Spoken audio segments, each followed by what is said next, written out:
എന്റെ പ്രിയപ്പെട്ടവരെ, പ്രവാചകൻ ഇത് പറയുമ്പോ ഈ സദസ്സിലിരിക്കുന്നവരിൽ 5 വിഭാഗം ആൾക്കാരും മരിക്കാൻ കിടക്കുന്ന സമയത്ത് ആ മനുഷ്യന്റെ ചാരത്ത് മക്കളാകട്ടെ, മാതാപിതാക്കളാകട്ടെ, കൂടപ്പുറപ്പുകളാകട്ടെ, ഉസ്താദന്മാരാകട്ടെ, ആരുമാകട്ടെ, ആര് നിന്റെ അടുക്ക വന്നിരുന്നിട്ട് ലാ ഇലാഹ ഇല്ലല്ലാഹ് പറഞ്ഞു തന്നാലും ഈ സദസ്സിലിരിക്കുന്ന 5 ആൾക്കാർക്ക് നാവ് പൊക്കിയിട്ടത് പറയാൻ കഴിയില്ല എന്ന് മുത്തുനബി മുഹമ്മദ് മുസ്തഫ സല്ലല്ലാഹു അലൈഹി വസല്ലം. അല്ലാഹു കാത്തുരക്ഷിക്കുമാറാകട്ടെ, അല്ലാഹു കാത്തുരക്ഷിക്കുമാറാകട്ടെ.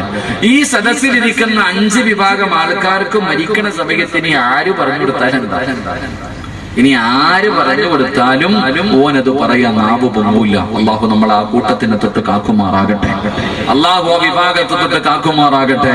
എന്റെ പ്രിയമുള്ളവരെ, മരണസമയത്തിൽ ലാ ഇലാഹ ഇല്ലല്ലാഹ് പറയാൻ കഴിയാത്ത ഒന്നാമത്തെ വിഭാഗമാരാ?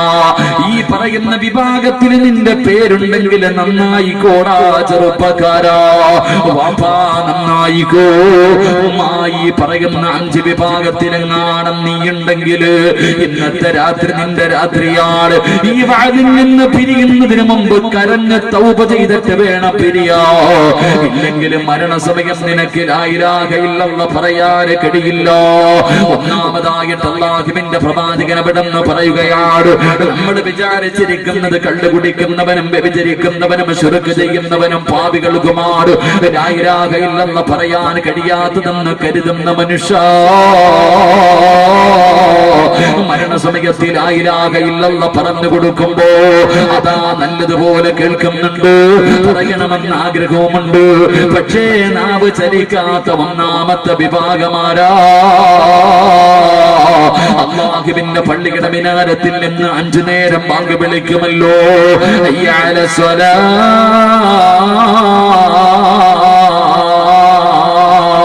ഹയ്യ അലൽ ഫലാഹ്. പടച്ചുറപ്പിന്റെ പള്ളികളുടെ മിനാരത്തിൽ നിന്ന് 5 നേരം ബാങ്ക് വിളിക്കുമ്പോ ആ വിളിക്കുത്തരം നൽകാത്തവനല്ലോ, നമസ്കരിക്കാത്തവനെ കുറിച്ച് ചർച്ച ചെയ്യേണ്ട കാര്യമില്ലല്ലോ. അവന് മുസ്ലിമല്ലല്ലോ, അവന് മുസ്ലിം എന്ന് പറഞ്ഞിട്ട് കാര്യമില്ലല്ലോ. മഹാനായ സയ്യിദുനാ ഉമർ ഇബ്നുൽ ഖത്താബ് റളിയല്ലാഹു തആല അൻഹു അവിടുന്ന് പറയുകയാണ്, ഏതെങ്കിലും ഒരു മനുഷ്യന് കാരണമില്ലാതെ ഒരു വഖത്ത് നമസ്കാരം അവിടുന്ന് കളയാക്കിയാ അവന് കാഫിറാണെന്ന് മഹാനായ സയ്യിദുനാ ഉമർ ഇബ്നുൽ ഖത്താബ്. ഉമർ തങ്ങൾ പറയുന്നു, ഒരു വഖത്ത് നമസ്കാരം ആരെങ്കിലും കാരണമില്ലാതെ മുടക്കി കഴിഞ്ഞാൽ അവന് കാഫിറാണെന്ന് മഹാനവറുകൾ അവിടെന്ന് പറഞ്ഞു തരുമ്പോ അത് പറയാനുള്ള ചങ്കൂറ്റം ഉമർ തങ്ങൾക്കുണ്ട്. കാരണം അല്ലാഹുവേ, സുബഹി നമസ്കരിക്കുന്നതിന് വേണ്ടി പോകുന്ന വഴിയിലാണ് അതാ അബൂലൂൽ എന്ന് പറയുന്ന മജൂസി വിഷം പുരട്ടിയ കത്തി കൊണ്ടുവന്നവിടുന്ന് അതാ പിൻഭാഗത്തിലൂടെ കുത്തിക്കേറ്റുകയാണ്. അവസാനം തന്റെ കുടൽമാല താഴെ വീഴുകയാണ്. വായിക്കകത്ത് വെള്ളമൊഴിച്ചു കൊടുക്കുമ്പോ തന്റെ കുടല് പൊട്ടികെട്ട് വയറിലൂടെ മുറിവിലൂടെ വെള്ളം വെളിയിലേക്ക് വീഴുകയാണ്. ബോധമില്ലാതെ രക്തത്തിൽ കുളിച്ച് തകർന്നു കിടക്കുമ്പോ മഹാനായ ഉമർ ഇബ്നുൽ ഖത്താബ് റളിയല്ലാഹു തആല അൻഹുവിനെ ബോധം അവിടുന്ന് തിരിച്ചു വരുമ്പോ, അല്ലാഹുവേ, ഞാൻ നമസ്കരിച്ചില്ലല്ലോ, എനിക്ക് നമസ്കരിക്കണമെന്ന് പറഞ്ഞ മഹാനായ സയ്യിദുനാ ഉമർ ഇബ്നുൽ ഖത്താബ് മരണത്തോട് മല്ലടിക്കുന്ന സമയത്ത് കാണാമെന്ന അനുചരന്മാരോട്, നമസ്കരിക്കാത്ത ഒരാളും ഇവിടെ നിൽക്കല്ലേ, നമസ്കരിക്കാത്ത ഒരു മനുഷ്യനും ഇവിടെ നിൽക്കല്ലേ, നിങ്ങൾ നമസ്കാര കഥയാക്കല്ലേ, പോയി നിസ്കരിക്കുമെന്ന് പറഞ്ഞ ഉമർ തങ്ങൾ പറയുകയാണ്, ഒരു വഖത്ത് നമസ്കാരം ഏതെങ്കിലും ഒരു മനുഷ്യന് കാരണമില്ലാതെ മുടക്കി കഴിഞ്ഞാൽ അവന് കാഫിറാണെന്ന മഹാനവറുകൾ അവിടെ നിന്ന് പറഞ്ഞു തരുമ്പോ, എന്റെ പ്രിയപ്പെട്ട ചെറുപ്പക്കാരാ, പള്ളിയും പട്ടത്തിലും കേറാത്ത നമസ്കരിക്കാത്ത നിന്നെ മരിച്ചു പോകുന്ന സമയത്ത് കുടുംബക്കാരെ മുഴുവനും കുളിപ്പിച്ച് വെള്ള തുണിയിൽ പൊതിഞ്ഞു കൊണ്ടുവന്ന് പള്ളിപ്പറമ്പില് അല്ലാഹു നമസ്കരിക്കുന്നവരെ കബറടക്കിയിരിക്കുന്ന സ്ഥലത്ത് കൊണ്ടുവന്ന് നിന്നെ കുടിച്ചിട്ടെന്ന് പറഞ്ഞിട്ട് ഒരു പ്രത്യേകതയും നിനക്കില്ലടാ. അല്ലാഹുവിന്റെ പള്ളിപ്പറമ്പില് നിന്നെ കൊണ്ടുവന്ന് കുടിച്ചിട്ട് പറഞ്ഞിട്ട് നിനക്കൊന്നും കിട്ടാനില്ലടി പൊന്നുമോള്. എങ്ങനെയാ ഇസ്രാഫീൽ എന്ന മലക്ക് സൂറന്ന കാഹളത്തിലൂതുമ്പോ കബർ പൊളിച്ചിട്ട് എല്ലാവരും എഴുന്നേറ്റ് വരികയാണ്. പടച്ചുറപ്പിന്റെ പള്ളിയുടെ മിനാരത്തിൽ നിന്ന് ബാങ്ക് വിളിക്കുന്ന സമയത്ത് രോഗമാണെങ്കിലും എഴുന്നേക്കാൻ കഴിയില്ലെങ്കിലും നടക്കാൻ കഴിയില്ലെങ്കിലും വേച്ച് പള്ളികൾ പോയി നമസ്കരിച്ച ഉപ്പമാരുണ്ടല്ലോ. പ്രായമുള്ളവരല്ലാഹുവേ, രോഗം പിടിച്ച് വീടിന്റെ അകത്ത് കിടക്കുന്ന പ്രായമുള്ള ഉമ്മമാര്, ചെറുപ്പക്കാരികളായ പെണ്ണുങ്ങളെ ജീവിയുടെ പെണ്ണിലിരുന്ന് സീരിയൽ കാണുന്ന സമയത്ത് അല്ലാഹുവേ എഴുന്നേറ്റുകൊണ്ട് അതാ നിസ്കാരപ്പായിലേക്ക് കിടന്നു ചെന്ന ഉമ്മമാരുണ്ടല്ലോ. അവരിതാ നാളെ കബറിന്റെ അകത്ത് നിന്ന് എഴുന്നേറ്റ് വരുമ്പോ അവരുടെ മുഖങ്ങളങ്ങ് പ്രകാശിക്കുകയാ. അന്ന് നമസ്കരിക്കാത്തവന് പള്ളിക്കാറ്റിൽ നിന്ന് എഴുന്നേറ്റ് വരുന്ന കോലം എങ്ങനെയാണ്? റസൂലുള്ള പറയുന്നു, സ്വഹാബാ, പന്നിയുടെ തലയാണ് മോനെ. ഇടാ തൊട്ടാലേഴ് വെള്ളത്തിൽ കരുകണമെന്ന് ഫിഖിന്റെ പണ്ഡിതന്മാര് പറഞ്ഞു തരുന്ന കാഷ്ടം തിന്നുന്ന പന്നി എന്ന് പറയുന്ന മൃഗമുണ്ടല്ലോ, ആ മൃഗത്തിന്റെ തലയും വെച്ചുകൊണ്ടാണ് നമസ്കരിക്കാത്തവൻ നാളെ പരലോകത്ത് എഴുന്നേറ്റ് വരുമെന്ന് പ്രവാചകൻ അവിടത്ത് പറയുമ്പോ റസൂലുള്ള മേറാജിന്റെ രാത്രിയില് അല്ലാഹുവിന്റെ പ്രവാചകൻ അവിടെ ഒരു കാഴ്ച കാണുകയാണ്. പടച്ചവനെ തന്റെ സമുദായത്തിലെ ഒരു വിഭാഗത്തിന്റെ കൈകാലുകൾ കെട്ടിക്കെട്ട് അതാ നരകത്തിന്റെ മലക്കുകളുണ്ടല്ലോ, വലിയ വലിയ പാറക്കച്ചമെടുത്തുകൊണ്ട് വന്ന് തലയുടെ മുകളിലേക്ക് വലിച്ചെറിയുകയാ. അവിടെ നിന്ന് തലയെന്ന് പൊട്ടിച്ചിതറുകയാണ്.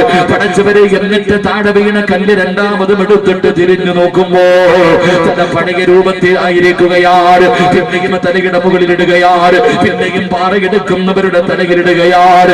ഈ കാഴ്ച കണ്ടിട്ട് സഹിക്കാൻ കഴിയാതെ അല്ലാഹുവിന്റെ പ്രവാചകം ചോദിക്കുന്ന, മൻ ഹൗലാ യാ ജിബ്രീൽ, ആരാണ് ജിബ്രീല്, ആരാണ് ജിബ്രീല്, ഇവനെന്തോ പാപമാ ചെയ്തത്? യാ റസൂലല്ലാഹ്, താരിഖുസ്സലാ, നമസ്കാരത്തെ ഉപേക്ഷിച്ചവരാണ് നബിയേ, അവർക്ക് അല്ലാഹു കൊടുക്കുന്ന ശിക്ഷ ഇതാണെന്ന് ജിബ്രീൽ നിങ്ങൾ അവിടെ നിന്ന് പറഞ്ഞു കൊടുക്കുമ്പോ, എന്റെ സഹോദരാ, പള്ളിയുടെ മുന്നിൽ കടകിമിട്ടുകൊണ്ടിരിക്കുന്ന കച്ചവടക്കാരാ, നീ കാണുന്നവനല്ലേ പ്രായം ചെന്ന വാപ്പമാര് പോലും നിസ്കരിക്കുന്നതിന് വേണ്ടി അല്ലാഹുവേ നടക്കാൻ പോലും കഴിവില്ലാത്ത രോഗം പിടിച്ച പ്രായമുള്ള വാപ്പമാര് നിന്റെ കടയുടെ മുന്നിലൂടെ പള്ളിക്കകത്തേക്ക് പോകുന്ന കാഴ്ച കണ്ടാൽ പള്ളിയിൽ കേറാത്ത കച്ചവടക്കാരാ, നിനക്ക് അല്ലാഹുവിനെക്കാളും വലുത് പണമായി പോയല്ലോടാ, നിനക്ക് അല്ലാഹുവിനെക്കാളും വലുത് കച്ചവടമാണല്ലോ. എടാ, നിനക്ക് കട തന്നത് അല്ലാഹുവാ, കച്ചവടം തരുന്നത് അല്ലാഹുവാ, പണം തരുന്നത് അല്ലാഹുവാ. അല്ലാഹുവിനെ നിഅമത്തെടുത്തു മാറ്റാൻ ലൈൻ ശകർതും ലഅസീദന്നകും വലൈൻ കഫർതും മിൻ അദാബി ലശദീദ്. അല്ലാഹുവിനെ അനുഗ്രഹമെടുത്തു മാറ്റാൻ കഴിവുണ്ടെന്ന് നീ മറന്നു പോകല്ലോ. നന്ദികേട് കാണിച്ചാൽ എടുത്ത് മാറ്റിപ്പെടാ. നിന്റെ കടയിലെ കച്ചവടം അല്ലാഹു നഷ്ടപ്പെടുത്തുപെടാ. നിനക്ക് അല്ലാഹു കടം തരുപെടാ. എന്റെ പ്രിയപ്പെട്ടവരെ, പടച്ചറബിനെ ദുനിയാവിന് വേണ്ടി, പണത്തിന് വേണ്ടി, കച്ചവടത്തിന് വേണ്ടി മറന്നു കളയുന്ന മനുഷ്യ, രക്ഷപ്പെടുമെന്ന് നിനക്ക് തോന്നുന്നുണ്ടോ?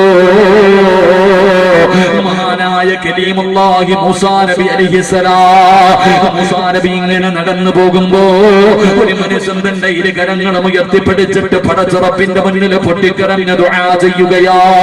അവിടെ നിന്ന് കരഞ്ഞ് വിളിച്ച് ദുആ ചെയ്യുകയാ. മൂസാ നബി നടന്നു പോയി. അവിടെ നിന്ന് അവസാനം തിരിച്ചു വരുമ്പോഴും ഈ മനുഷ്യൻ അവിടെ ഇരുന്ന് കരയുകയാണ്. മൂസാ നബിക്ക് വല്ലാത്ത അത്ഭുതമായി. അവിടെ നിന്ന് പറഞ്ഞു, അല്ലാഹ്, ഈ മനുഷ്യന്റെ ദുആ സ്വീകരിക്കണേ അല്ലാഹ്. പറഞ്ഞു തീരേണ്ട താമസം അതാ ജിബ്രീൽ കടന്നു വന്നു. നബിയേ, ഇവന്റെ ദുആ അല്ലാഹു സ്വീകരിക്കില്ല നബിയേ. ഇവൻ ഇവിടെ ഇരുന്ന് കരഞ്ഞ് കരഞ്ഞ് കരഞ്ഞവന്റെ കണ്ണുനീര് തീർന്നു പോയിട്ട് അവന്റെ തലച്ചോറ് കലങ്ങിയിട്ട് കണ്ണിലൂടെ ഒലിച്ചാൽ ഇവന്റെ ദുആ അല്ലാഹു സ്വീകരിക്കില്ല നബിയേ. ഈ രണ്ട് കൈയും ഇങ്ങനെ ഉയർത്തിപ്പിടിച്ച് പിടിച്ചിരുന്നിട്ട് ഈ കൈ രണ്ടും ഒടിഞ്ഞുപോയി. നട്ടല്ലിവിടെ ഇരുന്നിരുന്ന് ഒടിഞ്ഞുപോയി. ഇതുപോലെ ഇവൻ ദുആ ചെയ്താലും അല്ലാഹു സ്വീകരിക്കില്ല. എന്തേ ജിബ്രീലേ, എന്തേ ജിബ്രീലേ, ഇവൻ എന്ത് പാപമാ ചെയ്തത്? അവിടുന്ന് പറയുന്നു, ദുനിയാവിന് വേണ്ടി അല്ലാഹനെ മറന്നവനാ.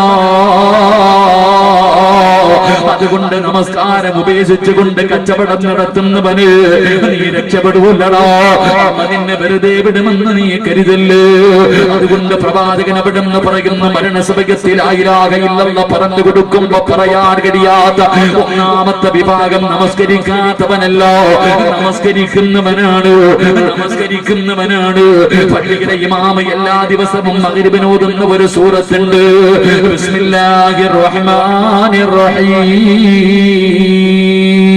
أرأيت الذي يكذب بالدين فذلك الذي يدعو اليتيم ولا يحض على طعام المسكين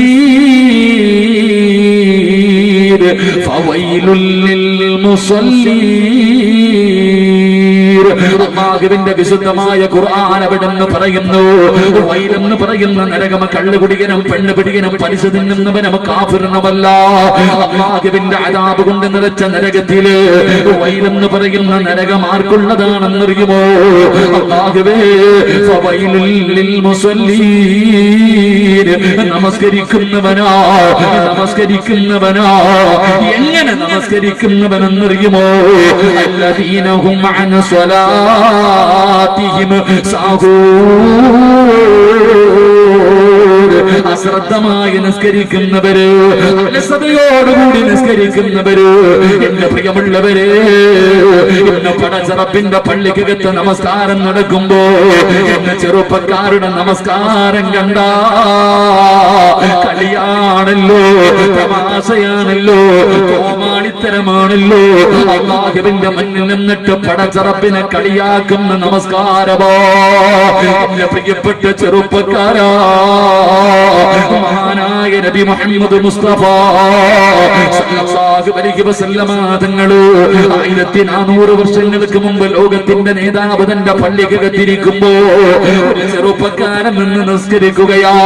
ഒരു മനുഷ്യന് പള്ളിക്കകത്ത് നിന്ന് നമസ്കരിക്കുകയോ. നമസ്കരിക്കുന്ന സമയത്ത് തന്റെ താടിയിലൊന്ന് കൈകൊണ്ട് പിടിച്ച് നേരെയാകുകയാണ്. തന്റെ താടിയൊന്ന് നേരെയാകുകയോ. നമസ്കാരം കഴിഞ്ഞപ്പോ അല്ലാഹുവിന്റെ പ്രവാചകൻ അടുത്തേക്ക് വിളിച്ചിട്ട് ചോദിക്കുന്നു, മനുഷ്യ, നിനക്ക് അല്ലാഹനെ പേടിയില്ലേ? മരിക്കണ്ടവനാണെന്നുള്ള ചിന്തയില്ലേ? അല്ലാഹുവിന്റെ മുന്നിലാണ് നിൽക്കുന്നതെന്നുള്ള ഓർമ്മ നിനക്കില്ലേ? താടി നേരെയാക്കുന്നില്ലൂടാ. ഇങ്ങനെയാണ് അങ്ങ് മരിച്ചു പോകുന്നതെങ്കിൽ എന്റെ ഉമ്മത്തായിട്ടാണ് മരിച്ചതെന്ന് കരുതല്ലേ. നമസ്കാരത്തിലെ താടി നേരെയാക്കിയ മനുഷ്യനോട് അല്ലാഹുവിന്റെ പ്രവാചകൻ ഇങ്ങനെ പറഞ്ഞു പോയതെങ്കിൽ വയലിലെ കൊക്ക് നിൽക്കുന്നത് പോലെ ഒറ്റക്കാലിൽ നിന്ന് നിസ്കരിക്കുന്ന ചെറുപ്പക്കാരാ, മുടി നേരെയാക്കുന്ന ചെറുപ്പക്കാരാ, അടുത്ത് നിൽക്കുന്നവന്റെ ശരീരത്ത് തട്ടി കളിക്കുന്ന ചെറുപ്പക്കാരാ, ശരീരം മുഴുവനും 3 പ്രാവശ്യത്തിൽ കൂടുതൽ അനങ്ങാ പാടില്ലല്ലോ, 3 അല്ല 30 പ്രാവശ്യം ചലിപ്പിക്കുന്ന പാപ്പാ. എന്റെ പ്രിയപ്പെട്ടവരെ, നമസ്കാരം നീ കളിയാണെന്ന് കരുതല്ലേ. നമസ്കാരം കളിയാണെന്ന് കരുതല്ലോ. നമസ്കാരത്തിന്റെ വില എന്തെന്നറിയുവോ? നമസ്കരിച്ചാ കിട്ടുന്ന പ്രതിഫലം എന്തെന്നറിയുവോ? അല്ലാഹുവിന്റെ പ്രവാചകൻ പറയുന്ന, ഒരു മനുഷ്യൻ നമസ്കാരത്തിൽ നിന്ന് സലാം വീട്ടിക്കഴിഞ്ഞാൽ നാളെ ആരെങ്കിലും സുബഹി നമസ്കരിച്ചിട്ട് അവിടെ നിന്ന് സലാം വീട്ടുമ്പോ ഒന്നുകിൽ സ്വർഗത്തിന്റെ ലിസ്റ്റിൽ നിന്റെ പേര് മലക്കെഴുതുകയോ, ഒന്നുകിൽ നീ സ്വർഗവാസിയോ അല്ലെങ്കിൽ നരകവാസിയോ. പ്രവാചകൻ അവിടുന്ന് പറയുകയോ, ഒരു മനുഷ്യൻ നമസ്കരിച്ച് കഴിയുമ്പോൾ ഒന്നുകിൽ അവന് സ്വർഗവാസിയാണ് അല്ലെങ്കിൽ നരകവാസിയാണെന്ന് മുത്തുനബി മുഹമ്മദ് മുസ്തഫ സല്ലല്ലാഹു അലൈഹി വസല്ലമ തങ്ങൾ അവിടുന്ന് പറയുമ്പോ, എന്റെ പ്രിയമുള്ള സഹോദരാ, പലരും പറയാറുണ്ട്, ഉസ്താദ് നമസ്കരിക്കാൻ കൈകെട്ടിയാൽ പഴയ കാര്യങ്ങൾ മുഴുവനും ഓർമ്മ വരികയാണ്, മറന്ന കാര്യങ്ങൾ ഓർമ്മ വരികയാണ്. കാരണം എന്തെന്നറിയോ പെണ്ണ്? മനസ്സും നമസ്കരിക്കുന്നതിന് വേണ്ടി കൈകെട്ടി കടിയുമ്പോ വലതുഭാഗത്തൊരു മലക്ക്, ഇടതുഭാഗത്ത് ഒരു ഇബ്ലീസ്. അല്ലാഹുവേ, നീ നമസ്കാരത്തിലേക്ക് കൈകെട്ടി കടിയുമ്പോ ഇടതുഭാഗത്ത് നിൽക്കുന്ന ഇബ്ലീസ് മറന്നുപോയ കാര്യങ്ങൾ ഓർമ്മപ്പെടുത്തുകയാ. നിന്റെ പഴയ കാര്യങ്ങൾ നിന്റെ ചെവിയിൽ ഇങ്ങനെ പറഞ്ഞു തരികയോ. നിന്റെ ശ്രദ്ധ തിരിക്കുന്നതിന് വേണ്ടി നമസ്കാരത്തിൽ നിന്ന് നിന്റെ ശ്രദ്ധ തിരിക്കാൻ ആ സമയത്ത് വലതുഭാഗത്ത് നിൽക്കുന്ന മലക്ക് പറയുന്നു, മനുഷ്യ, നീ കരാറ് ചെയ്തത് മറന്നുപോയോ? അതാ കൈകടി അല്ലാഹു അക്ബർ എന്ന് പറഞ്ഞ് കൈകെട്ടിയിട്ട് ഞാനും നിങ്ങളും പറയുന്ന ഒരു കരാറുണ്ട്. ഇന്ന സ്വലാത്തി വനുസുകി വഹയായ വമമാതി ലില്ലാഹി റബ്ബിൽ ആലമീൻ. അല്ലാഹുവേ, എന്റെ സർവ്വതും നിനക്കുള്ളതാ അല്ലാഹ്. എന്റെ ചലനം പോലും എന്റെ ശ്വാസം പോലും പടച്ചവനെ എല്ലാം നിനക്കുള്ളതാണെന്ന് കരാറ് ചെയ്തിട്ട് എടാ നീ അല്ലാഹുവിന്റെ മുന്നിൽ നിന്ന് കളിക്കുകയാണോടാ? നിന്റെ കണ്ണിന്റെ മുന്നിൽ അല്ലാഹു നിൽക്കുന്നുണ്ടടാ. ഈ പ്രപഞ്ചം മുഴുവനും ഇളക്കി ഭരിക്കുന്ന രാജാധിരാജനായ മലിക്കുൽ ജബ്ബാറായ സർവാധിനാഥനായ റബ്ബുൽ ഇസ്സത്തായ പടച്ചറപ്പിന്റെ മുന്നിലാടാ നീ നിൽക്കുന്നത്. നീ അല്ലാഹുവിനെ കാണുന്നില്ലെങ്കിലും അല്ലാഹു നിന്നെ കാണുന്നുണ്ടടാ. ഒരു മറയുമില്ലാതെ അല്ലാഹു നിന്റെ മുന്നിൽ നിൽക്കുകയാ. കളിക്കല്ലേടാ, കളിക്കല്ലേടാ, നീ ഇവിടെ നിന്നുകൊണ്ട് അലസത കാണിക്കല്ലേ. അല്ലാഹുവിനെ ഭയന്നുകൊണ്ട് നമസ്കരിക്കടാ. വലതുഭാഗത്ത് നിൽക്കുന്ന മലക്ക് അവിടുന്ന് പറഞ്ഞു തരികയാ, പടച്ചവനെ, ഇന്ന് റുകൂഉം സുജൂദും ചെയ്യുന്നത് കണ്ടാൽ കാക്ക കൊത്തുന്നത് പോലെ കൊത്തിയിട്ട് ഓടുന്നവരുണ്ട്. പടച്ചവനെ, സുജൂദ് ചെയ്യാൻ ആരോഗ്യമുണ്ടെങ്കിലും കസേരകളിൽ നിന്ന് നിസ്കരിക്കുന്ന ഉപ്പമാരെ, സുജൂദ് ചെയ്യാൻ നിനക്ക് ആരോഗ്യമുണ്ടല്ലോ, നടുവിനൊരു വേദനയുണ്ടെന്ന് പറഞ്ഞിട്ട് നിനക്ക് സുജൂദ് ചെയ്യാനും മടിയാണല്ലോ. അല്ലാഹുവിന്റെ റസൂൽ അവിടുന്ന് പറയുകയാ, ഒരുപാട് നേരം സുജൂദ് ചെയ്യണേ, എഴുന്നേറ്റ് ഓടല്ലേ ചെറുപ്പക്കാരാ. ഒരുപാട് നേരം അല്ലാഹുവിന്റെ മുന്നിൽ സുജൂദിൽ കിടക്കണം. പ്രതിഫലം എന്തെന്നറിയുമോ? ഒരു മനുഷ്യൻ അല്ലാഹുവിന്റെ മുന്നിൽ സുജൂദിൽ കിടക്കുമ്പോ ചെയ്തു പോയ പാപങ്ങൾ മുഴുവനും അവന്റെ തലയുടെ മുകളിൽ വന്നിരിക്കുകയാ. അല്ലാഹുവേ, സുജൂദിൽ കിടക്കുമ്പോ അതാ മരത്തിൽ നിന്ന് ഉണക്കയില് പൊടിഞ്ഞു വീഴുന്നത് പോലെ നീ ചെയ്ത പാപം അല്ലാഹു പൊറുക്കും ചെറുപ്പക്കാരാ. നിങ്ങളുടെ എല്ലാ പാപങ്ങളും സുജൂദിൽ കിടക്കുന്ന സമയത്ത് പൊടിഞ്ഞു വീഴുകയാ. നിന്റെ ഉമ്മ പ്രസവിച്ചതുപോലെ ആവുകയാണ്. റബ്ബേ, സുജൂദ് ചെയ്യുമ്പോ മോനെ നിന്റെ നെറ്റിത്തടം താഴെ മുട്ടണമടോ, നിന്റെ മൂക്ക് മുട്ടണമടോ, നിന്റെ കൈപ്പത്തികൾ തറയിൽ നേരെ ചുവ വെക്കണമടോ, നിന്റെ കാലിന്റെ മുട്ട് വെക്കണം പൊന്നുമോന്. അടാ, നിന്റെ ഓരോ വിരലുകളും ഭൂമിയിൽ, നിന്റെ വിരലിന്റെ അടിഭാഗം ഭൂമിയിൽ നേരെ ചുവ വെക്കണം ചെറുപ്പക്കാരാ. അല്ലാതെ മുട്ടുകുത്തി കിടക്കുന്നവരുണ്ട്, നെറ്റികുത്തി കിടക്കുന്നവരുണ്ട്. ഏതെങ്കിലും ഒരു ശരീരത്തിന്റെ അവയവം സുജൂദ് ചെയ്യാതെ നീ ഒഴിവാക്കിയാൽ ആ അവയവം സുജൂദിൽ കിടന്നിട്ട് നിന്നെ ശപിക്കുമെന്ന് നബി മുഹമ്മദ് മുസ്തഫ സല്ലല്ലാഹു അലൈഹി വസല്ലം തങ്ങൾ പറയുമ്പോ, നമസ്കാരം കഴിഞ്ഞ് സലാമിട്ടുമ്പോ പടച്ചവനെ, ഇടതുഭാഗത്ത് ഇബ്ലീസിനെന്ന് കരയുകയാ. മലക്ക് കെട്ടിപ്പിടിച്ചിട്ട് പറയുന്ന, സ്വർഗവാസിയേ, എടാ ഭാഗ്യവാനേ, നിന്റെ പേര് സ്വർഗത്തിന്റെ മുന്നിലുണ്ട്, നീ സ്വർഗത്തിന്റെ അവകാശിയാണോ. നിന്റെ പാപങ്ങൾ മുഴുവനും അല്ലാഹു പുറത്തു തന്നിരിക്കുന്നു. ഈ പോകുന്ന വടിയിലങ്ങ് മരിച്ച സ്വർഗവാടോ. നിസ്കാരപ്പായിൽ നിന്നുകൊണ്ട് മലക്കുകളെ കെട്ടിപ്പിടിച്ച് മുസാഫത്ത് ചെയ്തിട്ട് അവിടുന്ന് സ്വർഗത്തിന്റെ അവകാശിയാണെന്നുള്ള സന്തോഷ വാർത്ത പറഞ്ഞിട്ട് അതാ പള്ളിയിൽ നിന്ന് യാത്രയാക്കുമ്പോ നമസ്കാരത്തിൽ അലസത കാണിക്കുന്ന മനുഷ്യ, അതാ ഇബ്ലീസിരുന്ന് ചിരിക്കുകയാ. മലക്ക് പറയുന്ന എടാ വൃത്തികെട്ടവര്, എടാ പരാജയപ്പെട്ടു പോയവര്, അള്ളാന്റെ സ്വർഗം വലിച്ചെറിഞ്ഞവര്, നരകത്തിന്റെ ലിസ്റ്റിൽ നിന്റെ പേരെഴുതി വെച്ചിട്ടുണ്ടോ? അടുത്ത വക്കത്തിന് മുമ്പങ്ങാട് നിന്റെ കണ്ണടങ്ങ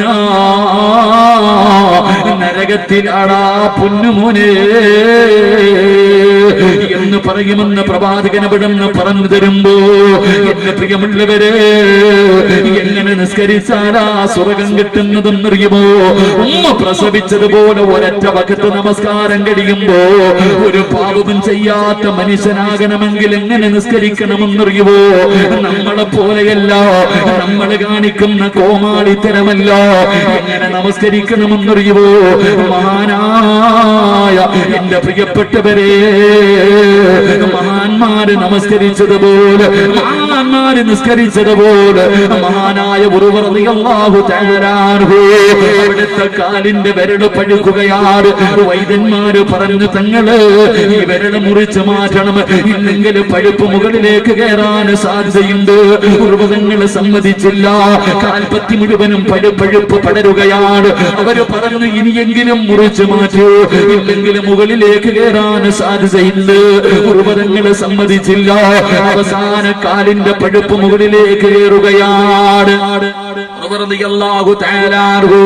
അവസാനം വൈദ്യന്മാര് പറഞ്ഞു, ഇനിയെങ്കിലും മുറിച്ചു മാറ്റിയില്ലെങ്കിൽ മുകളിലേക്ക് കയറാൻ സാധ്യതയുണ്ട്, അതുകൊണ്ട് കാല് മുറിക്കണമെന്ന് പറയുമ്പോ അവിടുന്ന് കാല് മുറിക്കുന്നതിന് വേണ്ടി സമ്മതിക്കുകയാ. അവസാനം വൈദ്യന്മാര് കാല് മുറിക്കാൻ കിടന്നു വരുമ്പോ ഒരു പാത്രത്തിന്റെ അകത്ത് കള്ളുകൊണ്ട് വരികയാ. ഉർവതങ്ങളുടെ കയ്യിൽ കൊടുത്തു. എന്തിനാണിത് കുടിക്കുന്നത്? കാല് മുറിക്കുമ്പോ വേദന അറിയാതിരിക്കാനാണ് തങ്ങള്. കാല് മുറിച്ചു മാറ്റുമ്പോ വല്ലാത്ത വേദനയാ. ഉർവതങ്ങൾ പറഞ്ഞു, ഞാൻ ലഹരി ഉപയോഗിക്കില്ലോ, നിങ്ങൾക്ക് എന്റെ കാലല്ലേ മുറിക്കേണ്ടത്? പഠിച്ചവനെ അവിടുന്ന് മഹാനവറുകൾ പറയുന്നു, ഞാൻ നമസ്കരിക്കുന്നതിന് വേണ്ടി കൈകെട്ടി കഴിയുമ്പോ നിങ്ങളെ കൊണ്ട് കഴിയുമെങ്കിൽ എന്റെ കാല് മുറിച്ചു മാറ്റിക്കോ. ഉർവതങ്ങൾ ഉതവെടുത്തു. റബ്ബിന്റെ മുന്നിലേക്ക് കടന്നു വന്നിട്ട് അവിടുന്ന് കൈകെട്ടികെട്ട് നമസ്കാരം തുടങ്ങുകയാ. അല്ലാഹുവിന്റെ മുന്നിൽ പടച്ചവനെ കരാറ് ചെയ്തു. അവിടുന്ന് ഫാത്തിഹ എന്ന് ഓതാ തുടങ്ങുമ്പോ, നമസ്കാരത്തിൽ പ്രവേശിച്ച് കഴിയുമ്പോ വൈദ്യന്മാര് കടന്നു വന്നിട്ട് ഉർവതങ്ങളുടെ കാല് വെട്ടിമുറിച്ചു. വാപ്പാ, ഒരു മരുന്നും കൊടുത്തില്ല, ഒരു മയക്കുമരുന്നും കൊടുത്തില്ലോ, അവിടുന്ന് മരവിപ്പിച്ചില്ലോ. നിന്നെ പോലെ ഒരു പച്ചയായ മനുഷ്യന്റെ കാല് വെട്ടിമുറിക്കുമ്പോ അവിടുന്ന് അറിഞ്ഞില്ല ഉമ്മ. ഒരു കൊതുവ് കരഞ്ഞുകൊണ്ട് നിന്റെ ചെവിയുടെ ഭാഗത്തുകൂടെ പോയാൽ അറിയുമല്ലോ, ഒരു കൊതുവ് കടിച്ചാൽ അറിയുമല്ലോ. പക്ഷേ ഒരു പച്ചയായ മനുഷ്യന്റെ കാല് വെട്ടിമുറിച്ചിട്ട് നമസ്കരിച്ചു കൊണ്ടിരുന്ന ഉർവതങ്ങൾ അറിഞ്ഞില്ല. കാരണം അല്ലാഹുവിന്റെ മുന്നിലാ നിൽക്കുന്നത്, റബ്ബുൽ ഇസ്സത്തിന്റെ മുന്നിലാണ് നിൽക്കുന്നത്. അവിടുന്ന് രക്തം ഇങ്ങനെ നിൽക്കാതെ ഒലിക്കുകയാ. അവസാനം രക്തം നിൽക്കുന്നതിന് വേണ്ടി സൈത്തന്നെ തിളപ്പിച്ച എണ്ണ കാലിലേക്ക് മുക്കുമ്പോ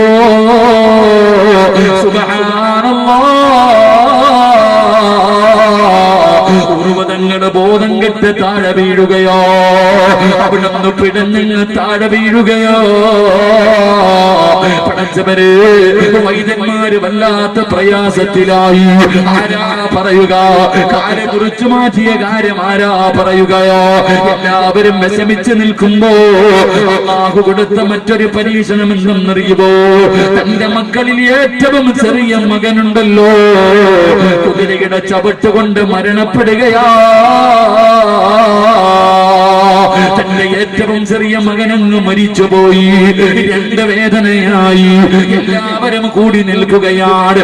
ആ സമയത്ത് ബോധം അവിടെ നിന്ന് തിരിച്ചു വരുമ്പോ ഉർവതങ്ങളെ, നിങ്ങളുടെ ഏറ്റവും ചെറിയ മകനും മരിച്ചുപോയി തങ്ങളെ. ഇന്നാ ലില്ലാഹി വ ഇന്നാ ഇലൈഹി റാജിഊൻ. അൽഹംദുലില്ലാഹ്. എല്ലാവരും അത്ഭുതപ്പെടുകയാ. ഉർവതങ്ങള്, അങ്ങയുടെ കാല് മുറിച്ചു മാറ്റി തങ്ങള്. ഇന്നാ ലില്ലാഹി അൽഹംദുലില്ലാഹ്. മരിച്ചപ്പോഴും അൽഹംദുലില്ലാഹ്. കാരണം എന്തെന്നറിയുവോ? അല്ലാഹു മക്കളിൽ ഒരാളെയേ തിരിച്ചെടുത്തുള്ളൂ. എന്റെ മക്കളിൽ ഒരാളെയല്ലേ തിരിച്ചെടുത്തുള്ളൂ. ബാക്കി മക്കളെ അല്ലാഹു എനിക്ക് ആയുസോടുകൂടി തിരിച്ചു തന്നല്ലോ. അല്ലാഹു എനിക്ക് രണ്ട് കാലി തന്നിട്ട് ഒരെണ്ണമല്ലേ എടുത്തുള്ളൂ. ഒരെണ്ണം അല്ലാഹു എനിക്ക് ബാക്കി നൽകിയല്ലോ. അൽഹംദുലില്ലാഹ്. ഉർവതങ്ങളിരുന്ന് കരയുകയാ. ഉർവതങ്ങളിരുന്ന് കരയുകയാ. എന്തിനാ തങ്ങളെ കരയുന്നത്? അവിടെ നിന്ന് പറഞ്ഞ മറുപടി എന്തെന്നറിയോ? ഇനി ഒരുപാട് നേരം എനിക്ക് നിസ്കരിക്കാൻ കഴിയില്ലല്ലോ അല്ലാ. പഴയതുപോലെ റബ്ബിന്റെ മുന്നിൽ നിന്നിട്ട് വലിയ വലിയ സൂറത്തുകൾ ഓതിയിട്ട് എനിക്ക് നിസ്കരിക്കാൻ കഴിയില്ലല്ലോ റബ്ബേ. ഒറ്റക്കാലല്ലേ ഉള്ളൂ. അവിടെ നിന്ന് കരഞ്ഞു എന്ന് ചരിത്രം പറയുമ്പോ നിസ്കാര തടമ്പുള്ള, ഹജ്ജ് ചെയ്തിട്ടുള്ള, ഉംറ ചെയ്തിട്ടുള്ള, നമസ്കരിക്കുന്നു, സുന്നത്ത് നോമ്പ് പിടിക്കുന്നു, സദഖ കൊടുക്കുന്ന വാപ്പാ ഇതുപോലെ പറയാ. 30, 40, 50 കൊല്ലം കൊണ്ട് നിസ്കരിക്കുന്നവനല്ലേ.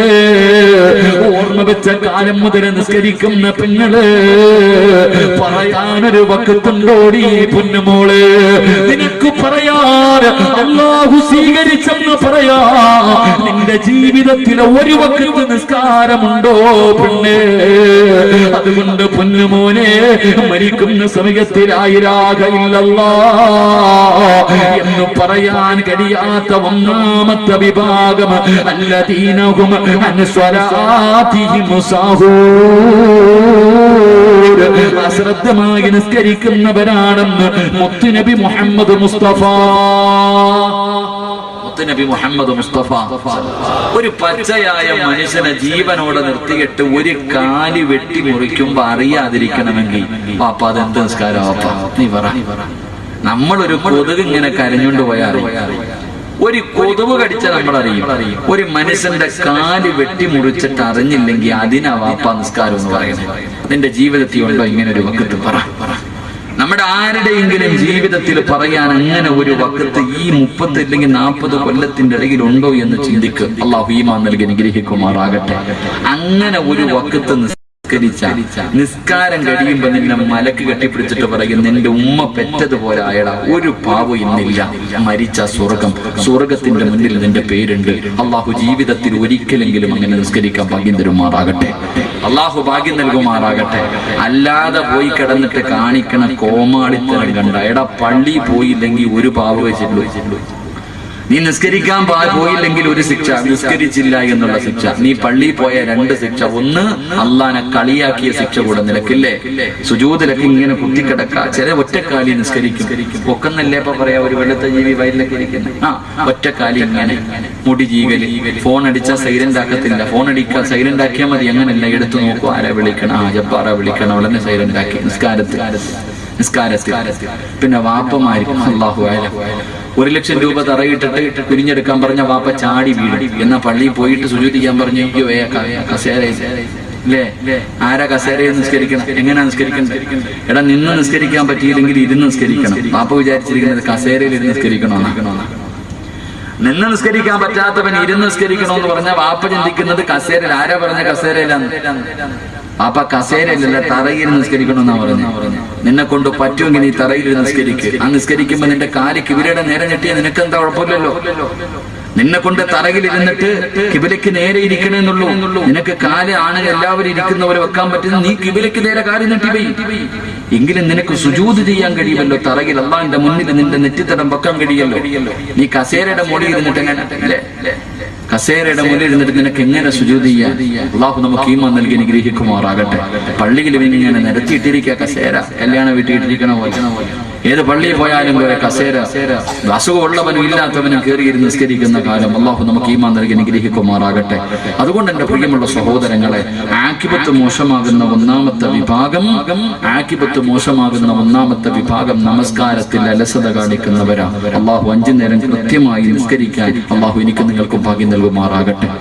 2, മരണസമയത്തിൽ ലാ ഇലാഹ ഇല്ലല്ലാഹ് പറയാൻ കഴിയാത്ത രണ്ടാമത്തെ വിഭാഗം ആരെന്നറിയുമോ?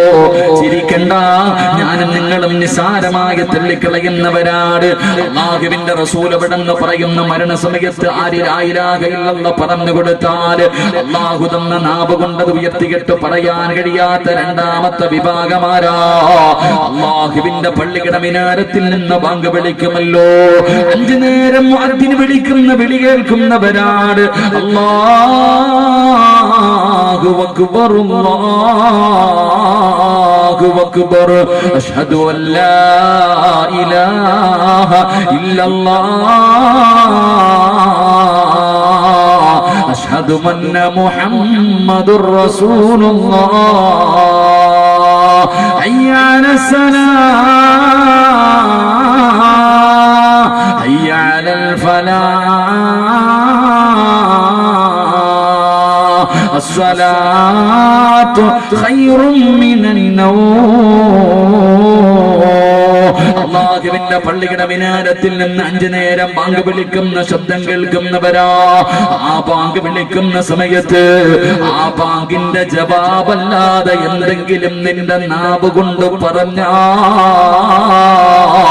നിനക്ക് ആഖിബത്ത് മോശമാകുമെന്ന് നബി മുഹമ്മദ് മുസ്തഫ സല്ലല്ലാഹു അലൈഹി വസല്ലമ തങ്ങൾ പറയുകയാ, ബാങ്ക് വിളിക്കുന്ന സമയത്ത് സംസാരിക്കുന്നവന്റെ മരണം മോശമാണ്. പടച്ചവരെ, 2 മിനിറ്റ് നിന്റെ ചെവിയിലിരിക്കുന്ന ഫോണൊന്ന് താഴ്ത്തി വെക്കാൻ നിന്നെ കൊണ്ട് കഴിയുന്നില്ലല്ലോടാ.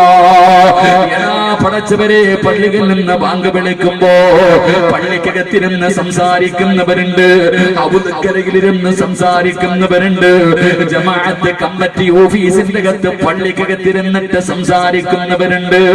എങ്ങനെ കഴിയുന്നു മനുഷ്യ? പടച്ചവനെ, കാഫിരീങ്ങളെ രാഷ്ട്രീയക്കാര് പോലും വാഴ്ന്നു പറഞ്ഞാൽ ബാങ്ക് വിളിക്കുന്ന സമയത്ത് പലരും തന്റെ പ്രസംഗം നിർത്താറുണ്ട്. അതെന്തുമാകട്ടെ, അവരുടെ ലക്ഷ്യമാണ്, അല്ലെങ്കിൽ അവരുടെ വോട്ട് കിട്ടുന്നതിനുള്ള ലക്ഷ്യമാണെന്ന് നമുക്ക് പറയാ. എങ്കിലും ബാങ്ക് വിളിക്കുമ്പോ അവൻ പോലും നിർത്തുമ്പോ നമ്മളിൽ പലരും അത് ചെയ്യാത്തവരാ. ബാങ്ക് വിളിക്കുന്ന സമയത്ത് സംസാരിക്കുന്നവന്റെ ആഖിബത്ത് മോശമാണെന്ന് മുത്തുനബി മുഹമ്മദ് മുസ്തഫ സല്ലല്ലാഹു അലൈഹി വസല്ലം. ബാങ്ക് വിളിക്കുന്ന സമയത്ത് ഒരു 3 മിനിറ്റ് നിന്റെ വായു നടക്കി വെക്കാൻ വയ്യ, അപ്പോഴും ഫോൺ വിളി. എടാ, പള്ളിക്കകത്തിരുന്ന് സംസാരിക്കും, കമ്മിറ്റി ഓഫീസിന്റെ അകത്തിരുന്നിട്ട് വലിയ ചർച്ചയാ പറയണില്ല. പള്ളിക്കകത്തിരുന്നിട്ട് ചർച്ച ചെയ്യുന്നവർ ബാങ്ക് വിളിക്കണ സമയം എന്റെ കടയിൽ 2 മിനിറ്റ് നിനക്ക് അല്ലാഹു വന്ന് മിണ്ടാതിരിക്കാൻ.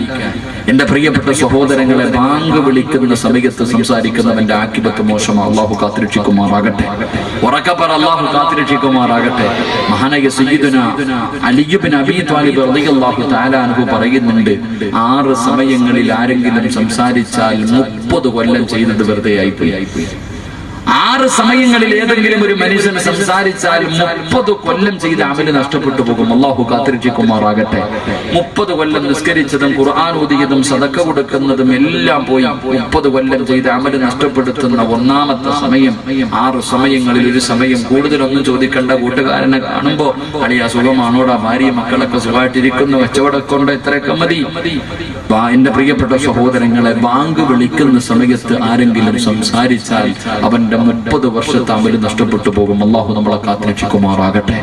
അല്ലാഹു നമ്മളെ കാത്തുരക്ഷിക്കുമാറാകട്ടെ. എന്റെ പ്രിയമുള്ളവരെ, കളിക്കേണ്ട കാര്യമല്ല, തമാശ കാര്യമല്ല. അതുകൊണ്ടാണ് പണ്ടുള്ള പിതാക്കന്മാര് ഒളിവെടുക്കുന്ന സമയത്ത്, ഹൗദിൻ കരയിൽ ഇരിക്കുന്ന സമയത്ത് ബാങ്ക് വിളിച്ച അപ്പം നിർത്തും ഒളിവെടുപ്പ്. പിന്നെ ഒതുകൊടുക്കൂല, മിണ്ടാതെ ഇവിടെ നിൽക്കും. കാരണം എന്തേ? ഒതുവെടുക്കുന്ന സമയത്ത് ഒരുപാട് അദ്കാറുകൾ, ഒരുപാട് ദുആകൾ പറയേണ്ടതാണ്. പങ്ക് വിളിക്കുന്ന സമയത്ത് അത് പറയൽ പാടില്ല എന്നവർക്കറിയാം. അതുകൊണ്ട് അവർ ആ സമയത്ത് പോലും അല്ലാഹുവേ ശ്രദ്ധയോടുകൂടി കഴിയുന്ന ഒരുപാട് പിതാക്കന്മാരുണ്ട്.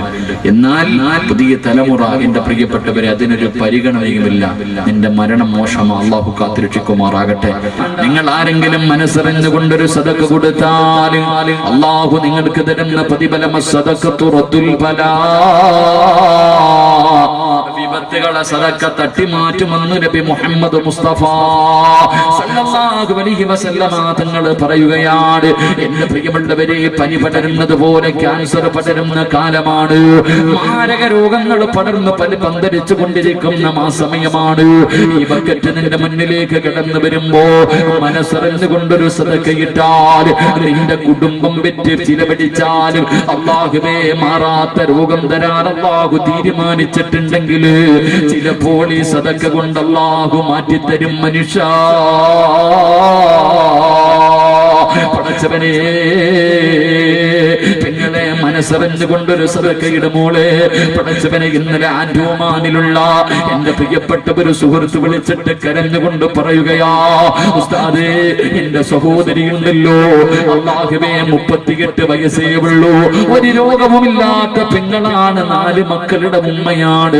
ഒരു വിവാഹം കഴിഞ്ഞിട്ട് വീട്ടിലേക്ക് വരുമ്പോ അവിടെ നിന്ന് തലവേദന എടുക്കുന്നു എന്ന് പറഞ്ഞിട്ട് അവിടെ നിന്ന് കിടന്ന് ഛർദിക്കുകയാ. എടുത്തുകൊണ്ട് ബാംഗ്ലൂരിലെ ഹോസ്പിറ്റലിലേക്ക് കൊണ്ടുചെന്നപ്പോ 2 കിഡ്നിയും പോയി പെണ്ണേ. തന്റെ കരളും കൂമ്പുമല്ല, പടച്ചവനെ, എല്ലാം നഷ്ടപ്പെട്ടു. ഒരു തലവേദനയെ വന്നുള്ള പൊന്നുമോള് 38 വയസ്സുള്ള വിവാഹ പന്തലിൽ കടന്നു ചെന്ന് ഭക്ഷണം കഴിച്ച കുടുംബക്കാരോടൊപ്പം സന്തോഷത്തോടെ ഇരുത്തിയതാ. സന്തോഷത്തോടുകൂടി കല്യാണത്തിൽ പങ്കെടുത്തിട്ട് തിരിച്ച് വീട്ടിലേക്ക് വന്ന പെങ്ങളുണ്ടല്ലോ, ഇന്ന് വൈകിട്ട് 6 അടി മണ്ണിന്റെ അകത്താ. പടച്ചവരെ, പൊന്നു പെങ്ങളെ, പണ്ടായിരുന്ന രോഗത്തിന്റെ അടയാളങ്ങള് ഇന്ന് അടയാളങ്ങൾ പോലെ തിരിച്ചറിയാൻ കഴിയുന്നില്ല.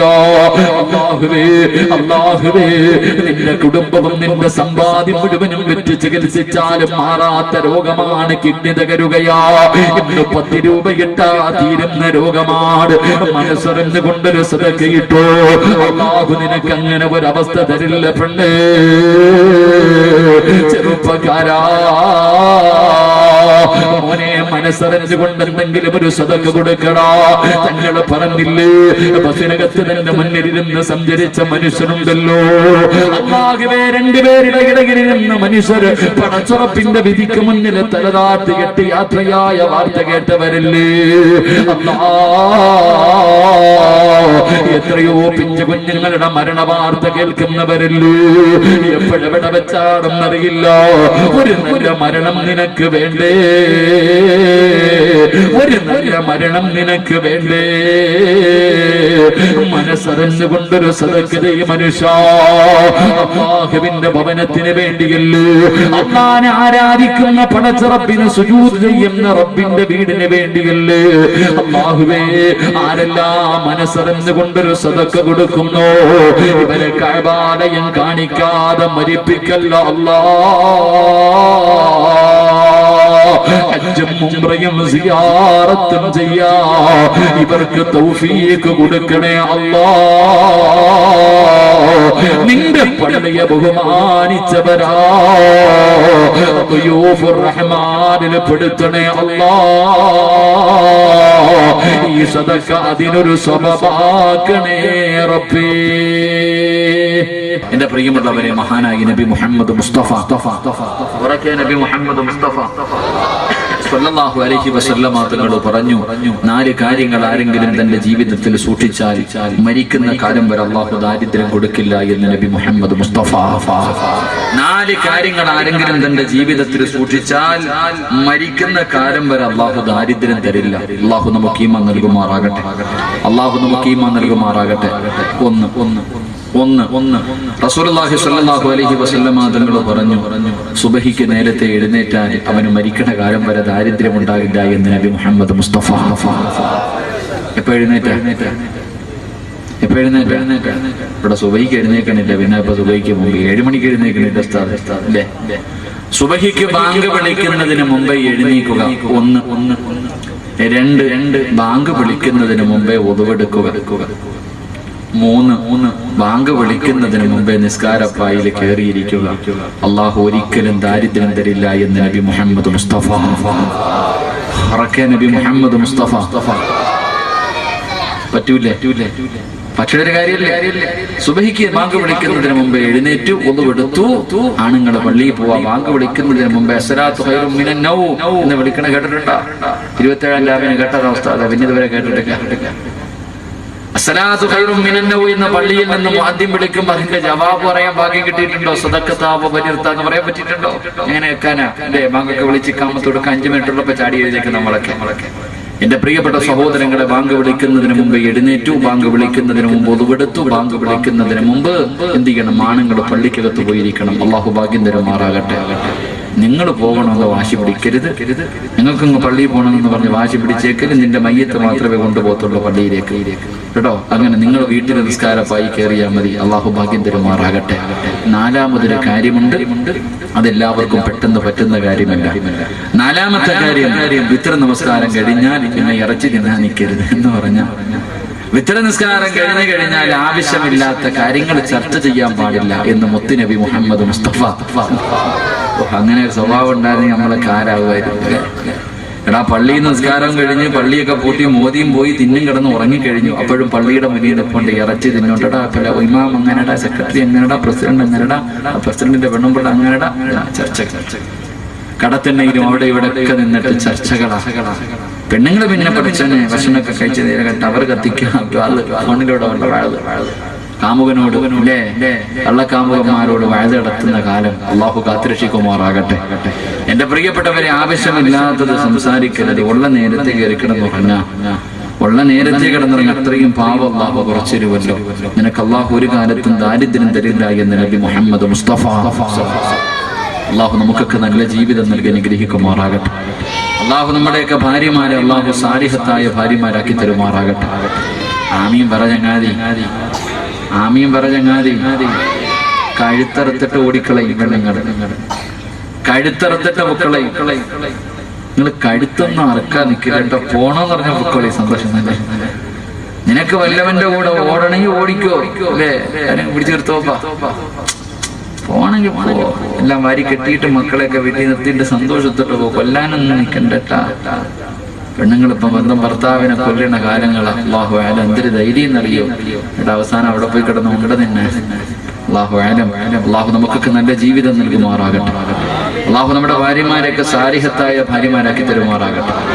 ദുനിയാവിലെ ഭാര്യയെ സ്വർഗത്തിലും ഭാര്യയായിട്ട് കിട്ടണമെന്ന് ആഗ്രഹമുള്ള ഭർത്താക്കന്മാരെന്ന് കൈവക്കിക്കും. സ്റ്റേജിൽ ഇരിക്കണവർക്കും വെക്കാം, പെണ്ണുപിള്ളമാരൊക്കെ താഴെ ഇരിപ്പുണ്ട്. പലർക്കും കൈവക്കാൻ മടിയാ. കാരണം എന്ത് ഉസ്താദ്, ഇവിടെ തന്നെ സഹിക്കുന്നത് പോരാ, ഇനി സ്വർഗത്തിലും ഉണ്ടോ? നിങ്ങളെങ്ങനെ പെണ്ണുങ്ങള് ഭർത്താവിനെ സ്വർഗത്തിലും ഭർത്താവായിട്ട് കിട്ടണമെന്ന് ആഗ്രഹമുള്ള ഉമ്മമാരൊക്കെ കൈവക്കിക്കുക. പെണ്ണുങ്ങളൊക്കെ ഉമ്മ ആലോചിക്കാൻ പൊക്കണോ വേണ്ടേ? അള്ളാഹു നമുക്കൊക്കെ നല്ല ജീവിതം നൽകി അനുഗ്രഹിക്കുമാറാകട്ടെ. അള്ളാഹു നമുക്കൊക്കെ നല്ല ജീവിതം നൽകി അനുഗ്രഹിക്കുമാറാകട്ടെ. കുടുംബജീവിതമൊക്കെ വലിയ സന്തോഷം, ഏറ്റവും കൂടുതൽ ആനന്ദമുള്ളതാണ്. കുടുംബജീവിതം പോലെ സന്തോഷമുള്ള ഒന്നും ഈ ദുനിയാവിലില്ല. പക്ഷെ മനസ്സിലാക്കേണ്ടതുപോലെ മനസ്സിലാക്കണം. സിനിമയും സീരിയലും കണ്ടിട്ട് ജീവിക്കാൻ നിന്ന പിന്നെ സന്തോഷമൊന്നും കാണത്തില്ല, കണ്ണുനീര. അള്ളാഹുവിന്റെ ഖുർആൻ പറഞ്ഞതാണ്, വിവാഹം കഴിക്കുന്ന ഒരു മനുഷ്യൻ എന്ത് കിട്ടുമെന്ന് ഖുർആൻ പറയുന്നുണ്ട്. അവിടെ അള്ളാഹു പറഞ്ഞതാണ്, വിവാഹം കഴിക്കുന്ന ഒരു മനുഷ്യൻ അള്ളാഹു കൊടുക്കുന്ന പ്രതിഫലം അള്ളാഹു സന്തോഷം കൊടുക്കും, സമാധാനം കൊടുക്കും. അള്ളാഹു നൽകി അനുഗ്രഹിക്കുമാറാകട്ടെ. എന്റെ പ്രിയമുള്ള സഹോദരങ്ങൾ, അപ്പൊ 4 കാര്യങ്ങൾ ഇൻഷാ അല്ലാഹ് ജീവിതത്തിൽ ചെയ്യുക. ഈ ചെയ്യുന്ന മനുഷ്യൻ അള്ളാഹു ഒരു കാലത്തും ദാരിദ്ര്യം കൊടുക്കൂല. അള്ളാഹു ഈമാൻ നൽകുമാറാകട്ടെ. അള്ളാഹുവിന്റെ പ്രവാചകൻ പ്രവാചകൻ സല്ലല്ലാഹു അലൈഹി വസല്ലമ തങ്ങൾ പറയുകയാണ്, മരണസമയത്തിൽ ലാ ഇലാഹ ഇല്ലല്ലാഹ് പറഞ്ഞു മരിക്കാൻ കഴിയാത്ത മൂന്നാമത്തെ വിഭാഗമാണെന്നറിയുമോ? തന്റെ മാതാപിതാക്കളെ വേദനിപ്പിച്ച മക്കളാണെന്ന് നബി മുഹമ്മദ് മുസ്തഫ സല്ലല്ലാഹു അലൈഹി വസല്ലമ തങ്ങൾ പറയുകയാണ്. ഉമ്മാനെയും ബാപ്പാനെയും വേദനിപ്പിക്കുന്ന മക്കളുണ്ടല്ലോ, ഉമ്മാനെ തല്ലുന്ന മക്കളുണ്ടല്ലോ, ഉമ്മാനെ ചീത്ത വിളിക്കുന്ന മക്കളുണ്ടല്ലോ, ഉമ്മാനെ പരിഹസിക്കുന്ന മക്കളുണ്ടല്ലോ, ഉമ്മാനോട് കയർത്ത് സംസാരിക്കുന്ന മക്കളുണ്ടല്ലോ.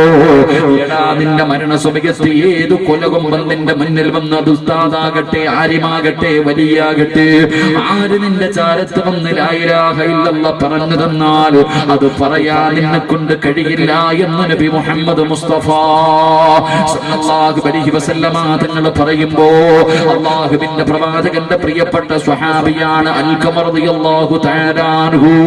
അല്ലാഹുവേ, അവിടുന്ന് പ്രവാചകന്റെ സ്വഹാബിയാണ്.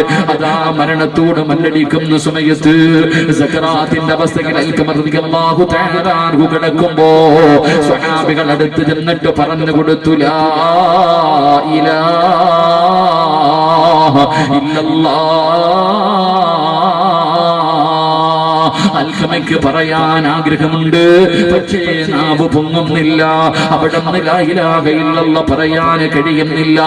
അല്ലാഹുവിന്റെ പ്രവാചകന്റെ മുന്നിലേക്ക് സ്വഹാബികൾ ഓടി വന്നു, യാ റസൂലല്ലാഹ്, അല്ലാഹുവിന്റെ നബിയേ, അൽഖമയ്ക്ക് ഷഹാദത്ത് കലിമ പറയാൻ കഴിയുന്നില്ല നബിയേ. ഒന്നാമതായി ചോദിച്ച ചോദ്യം എന്തെന്നറിയോ സഹാബാ? ഉമ്മ ജീവിച്ചിരിപ്പുണ്ടോ സഹാബാ? അവിടെന്ന് പറയുന്നു, നഅം യാ റസൂലല്ലാഹ്, അൽഖമയുടെ ഉമ്മ ജീവിച്ചിരിപ്പുണ്ട് നബിയേ. വിളിച്ചുകൊണ്ട് വാ സഹാബാ, വിളിച്ചുകൊണ്ട് വാ സഹാബാ.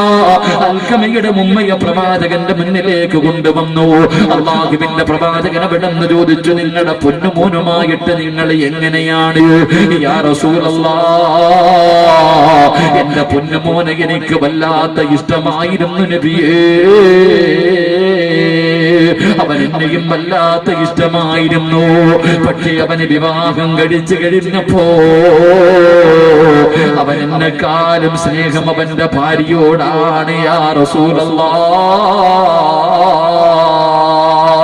പെറ്റ തള്ളയെക്കാളും അവന് സ്നേഹം അവന്റെ ഭാര്യയോടാ. എന്റെ മനസ്സു വല്ലാതെ വേദനിച്ചു നബിയേ, എനിക്ക് സഹിക്കാൻ കഴിഞ്ഞില്ല നബിയേ. അല്ലാഹുവിന്റെ റസൂൽ പറഞ്ഞു, ഉമ്മാ, അൽഖമ മരിക്കാൻ കിടക്കുകയാ, ലാ ഇലാഹ ഇല്ലല്ലാഹ് പറയാൻ കഴിയുന്നില്ല. നിങ്ങൾ പൊരുത്തപ്പെട്ട് കൊടുത്താലേ അതിന് പറയാൻ കഴിയൂ. അൽഖമയുടെ ഉമ്മ പറഞ്ഞു, ഇല്ല നബിയേ, എന്നെ ഒരുപാട് ദ്രോഹിച്ചതാ നബിയേ. അവൻ എന്നോടൊരിക്കലും അങ്ങനെ കാണിക്കാൻ പാടില്ലായിരുന്നു. ഞാൻ അവനെ അത്രയ്ക്കും സ്നേഹിച്ചവരാ. ഇന്നലെ കണ്ടവനെ കണ്ടപ്പോ എന്നെ മറന്നുപോയി നബിയേ. ഞാൻ പൊരുത്തപ്പെട്ട് കൊടുക്കൂല യാ റസൂലല്ലാഹ്. അൽഖമയുടെ പ്രായം ചെന്ന മാതാവത് പറഞ്ഞു കഴിയുമ്പോ അല്ലാഹുവിന്റെ റസൂല് പറഞ്ഞു, സ്വഹാബാ,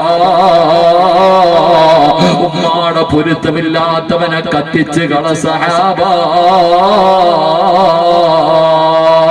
തന്റെ പൊന്നാര മകനെ തീക്കകത്തിട്ട് കരിക്കാ പറയുമ്പോ ഉമ്മ പറയുന്ന, വേണ്ട നബിയേ, അവൻ എന്റെ പൊന്നുമോനല്ലേ, എന്റെ പൊന്നാര മകനല്ലേ, എന്നെ എത്ര വേദനിപ്പിച്ചാലും എന്റെ മോനാണല്ലോ, അതുകൊണ്ട് ഞാനവനെ പൊരുത്തപ്പെട്ടു കൊടുത്തിരിക്കുന്നു നബിയേ.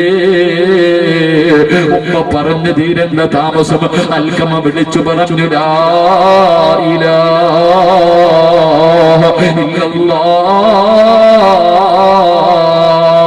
അവിടുന്ന് ഷഹാദത്ത് കലിമ പറഞ്ഞിട്ട് വഫാത്താവുകയാ. എന്റെ പ്രിയമുള്ളവരെ, അല്ലാഹുവിന്റെ പ്രവാചകന്റെ സ്വഹാബികളുടെ അവസ്ഥയാണ് ഈ പറയുന്നത്. പിന്നെ നമ്മുടെ കാര്യം പറയാനുണ്ടോ? ഉമ്മ ആരാണെന്നറിയാത്ത മക്കളുണ്ട്, അപ്പയാരാണെന്നറിയാത്ത മക്കളുണ്ട്. എടാ, നിന്റെ ഉമ്മയാരെന്നറിയുമോ?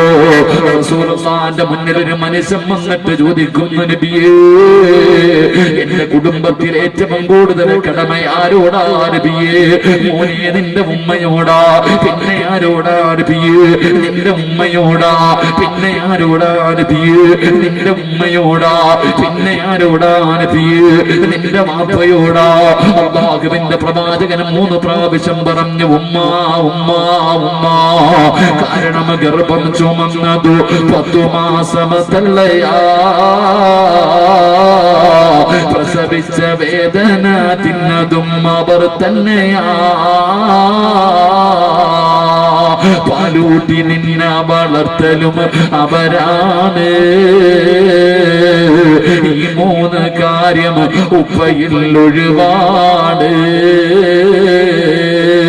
എടാ 9.5 മാസം കാലം നിന്നെ ഗർഭം ചുമന്ന് കിടന്ന് നിന്റെ ഉമ്മയാണോ?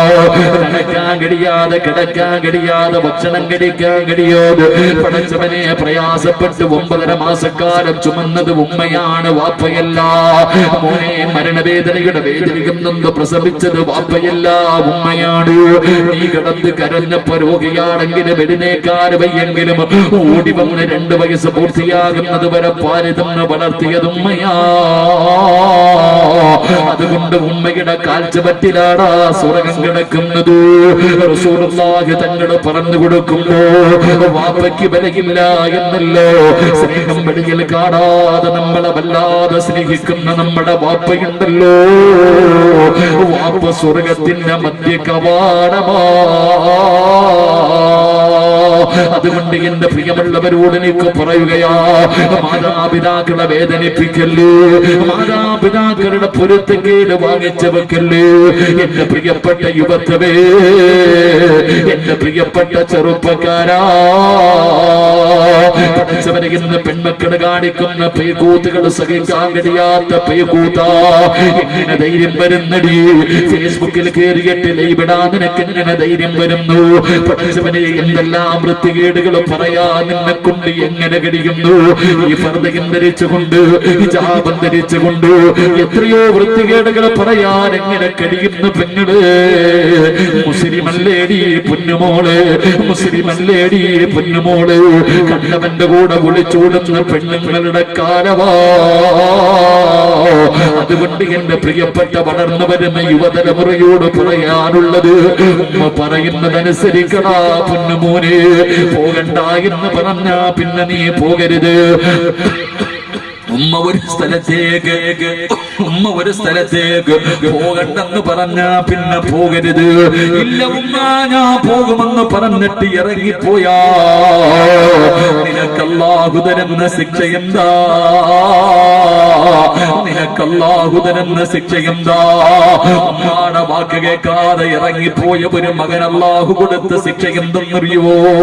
എന്റെ ചെറുപ്പക്കാരാ, ഉമ്മയുടെ അനുവാദമില്ലാതെ ടൂറ് പോകുന്ന യുവത്വേ, സിനിമയ്ക്ക് പോകുന്ന യുവത്വേ, കണ്ടവന്റെ കൂടെ വിളിച്ചോടുന്ന യുവത്വേ, എന്റെ പ്രിയപ്പെട്ടവരെ, എടാ നിന്നെ പോലെ ഒരു ചെറുപ്പക്കാരനുണ്ടായിരുന്നു. ഫദ്ലെന്ന് പറയുന്ന യുവത്വത്തിന്റെ നടുവിലൂടെ നടന്നു പോകുന്ന ഒരു ചെറുപ്പക്കാരൻ. പടച്ചവനെ, ഉമ്മ മാത്രമാണുള്ളത്.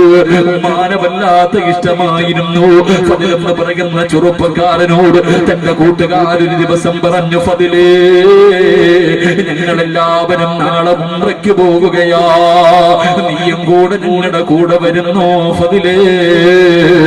ആ സമയത്ത് ഫദ്ല് പറഞ്ഞു, ഞാൻ എന്റെ ഉമ്മയോട് അനുവാദം ചോദിച്ചിട്ട് പറയാ. എല്ലാവരും പറഞ്ഞു, വരുന്നെങ്കിൽ നീ ഇന്ന സമയത്ത് വരണമെന്ന് പറഞ്ഞിട്ട് എല്ലാവരും പിരിയുകയാണ്. ഫദ്ലെന്ന് പറയുന്ന ചെറുപ്പക്കാരൻ തന്റെ വീട്ടിലേക്ക് കടന്നിട്ട് നിന്നിട്ട് തന്റെ പ്രിയപ്പെട്ട മാതാവിനോട് ചോദിക്കുന്നു, ഉമ്മ, എനിക്ക് അല്ലാഹുവിന്റെ കഅബ കാണാൻ കൊതിയുണ്ട് ഉമ്മ. എല്ലാവരും മക്കത്ത് പോവുകയാ, ഞാനും കൂടെ ഒന്ന് പോകട്ടെ ഉമ്മ? വേണ്ടടാ ഫദ്ലേ, എന്റെ പൊന്നുമോ പോകണ്ട, എന്നെ ഒറ്റക്കിട്ടിട്ട് പോകല്ലേ. അവിടെ നിന്ന് ഉമ്മ മറുപടി പറയുകയാണ്. അവസാന കൂട്ടുകാർ മുഴുവനും മക്കത്ത് പോകാൻ ഒരുങ്ങി വരുമ്പോ ഫദ്ല് ചെന്നിട്ട് പറഞ്ഞു, എന്റെ ഉമ്മ എനിക്ക് അനുവാദം തന്നില്ല, ഉമ്മ പോകാൻ പറയുന്നില്ല, പോകണ്ടെന്നാണ് പറയുന്നത്. കൂട്ടുകാര് ചോദിച്ചു, എടാ ഹറാമ് ചെയ്യാറല്ലോ, കണ്ണു പിടിക്കാറല്ലോ, വൃത്തികേടുകൾ ചെയ്യാറല്ലോ. അല്ലാഹുവിന്റെ കഅബാലയത്തിന് പോകാൻ പോലും നിന്റെ ഉമ്മ നിനക്ക് അനുവാദം തരുന്നില്ലല്ലോ. എല്ലാവരും അവിടെ നിന്ന് പറഞ്ഞിട്ട് പിരിയുകയാണ്. അതിലെന്ന് പറയുന്ന ചെറുപ്പക്കാരന് വല്ലാത്ത ദേഷ്യം വന്നു. വീട്ടിലേക്ക് രണ്ടാമതും കടന്നു ചെന്നിട്ട് ചോദിക്കുന്നു, ഉമ്മ ഞാനും കൂടെ മക്കത്ത് പോകട്ടെ ഉമ്മ? വേണ്ടടാ ഫദിലേ, വേണ്ടടാ ഫദിലേ. ഉമ്മ അവിടെ നിന്ന് മറുപടി പറയുമ്പോ അവിടെ നിന്ന് സഹിക്കാ കഴിഞ്ഞില്ല. വീടിന്റെ അകത്ത് കയറിയിട്ട് ചിന്തിച്ചു, ഉമ്മ ചെയ്യുന്നത് നല്ല കാര്യമാണല്ലോ, ഉമ്മ തടസ്സം എന്നാ കുഴപ്പമില്ലല്ലോ. പതിലെന്ന് പറയുന്ന ചെറുപ്പക്കാരൻ തനിക്ക് ആവശ്യമുള്ളത് മുഴുവനും എടുത്തുകൊണ്ട് ഉമ്മയ്ക്ക് വേണ്ടി ഉമ്മയുടെ അനുവാദമില്ലാതെ ഉമ്മയുടെ മുന്നിലൂടെ ഇറങ്ങി പോവുകയാ. പോയല്ലേടാ പൊന്നുമോര്. ഉമ്മയുടെ വാക്ക് കേൾക്കാതെ പതിലെന്ന് പറയുന്ന ചെറുപ്പക്കാരൻ അവിടെ നിന്ന് ഇറങ്ങി പോവുകയാ.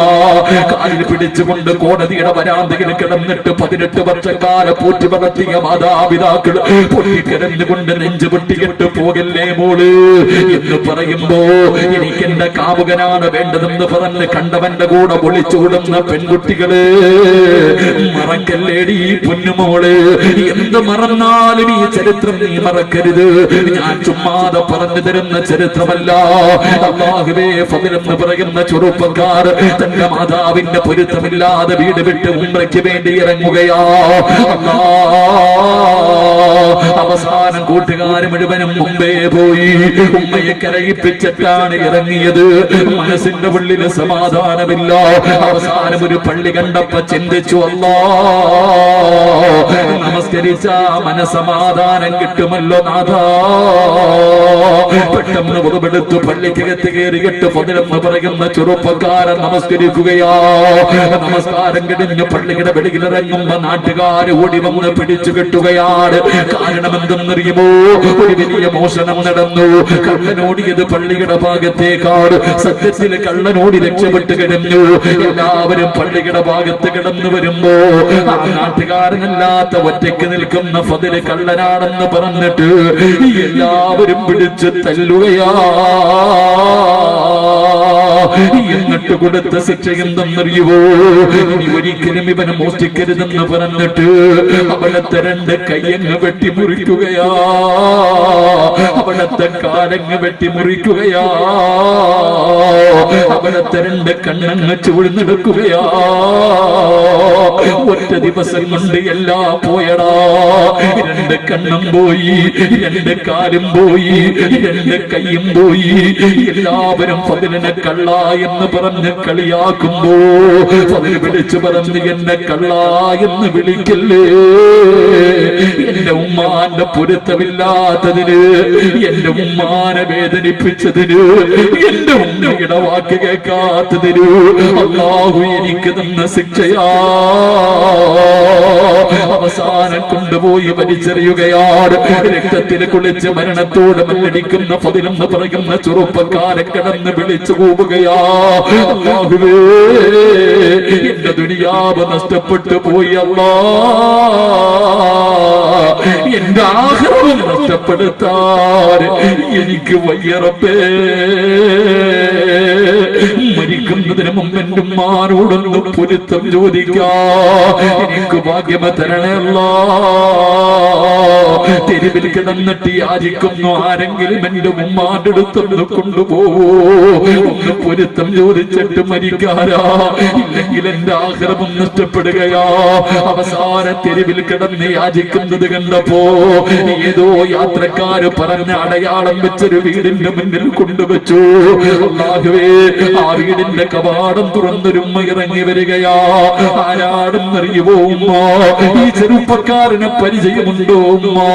പടച്ചവനെ അവിടുന്ന് പ്രായം ചെന്ന ഉമ്മ നോക്കുമ്പോ കണ്ണില്ലാതെ കാലില്ലാതെ കൈയില്ലാതെ രക്തത്തിൽ കുളിച്ച ആളാരാണെന്ന് പോലും തിരിച്ചറിയാൻ കഴിയാതെ ഒരു ചെറുപ്പക്കാരൻ കിടക്കുകയാണ്. ആ ഉമ്മയ്ക്ക് ആരാണെന്ന് മനസ്സിലാകുന്നില്ല.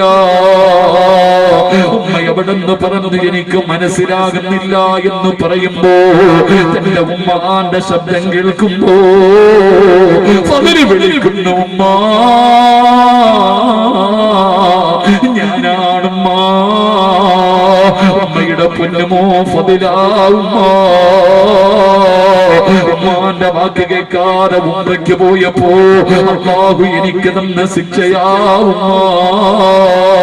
എനിക്കുമ്മാന്റെ പൊരുത്തം വേണം, എന്നെ ഉമ്മ ശപിക്കല്ലേ എന്ന് പറഞ്ഞുകൊണ്ട് ഫദിൽ എന്ന് പറയുന്ന പൊന്നുമകൻ കിടന്ന് കരയുമ്പോ അല്ലാഹുവേ എന്റെ പൊന്നുമോൻ ഇങ്ങനെ ഒരു ഗതി വന്നല്ലോ എന്ന് ഓർത്തിട്ട് ഉമ്മ പിടിച്ചത് എന്റെ പൊന്നാര മകനെ പിടിച്ച് കെട്ടിപ്പിടിച്ചുകൊണ്ട് കരയുകയാ. എന്റെ ചെറുപ്പക്കാരാ, ഫുട്ബോൾ കളി കാണാ പോയതല്ലോ, കറങ്ങാൻ ഊട്ടിയിൽ പോയതല്ലോ, സിനിമയ്ക്ക് പോയതല്ലോ, കണ്ടവന്റെ കൂടെ ഒളിച്ചോടിയ പെണ്ണിന്റെ കഥയല്ലോ. ഉംറ ചെയ്യുന്നത് നല്ല കാര്യമല്ലേ, പ്രതിഫലം കിട്ടുന്ന കാര്യമല്ലേ. പക്ഷേ ഉമ്മ പോകണ്ട എന്ന് പറഞ്ഞോ പിന്നെ ഇറങ്ങല്ലേടാ പൊന്നുമോനെ.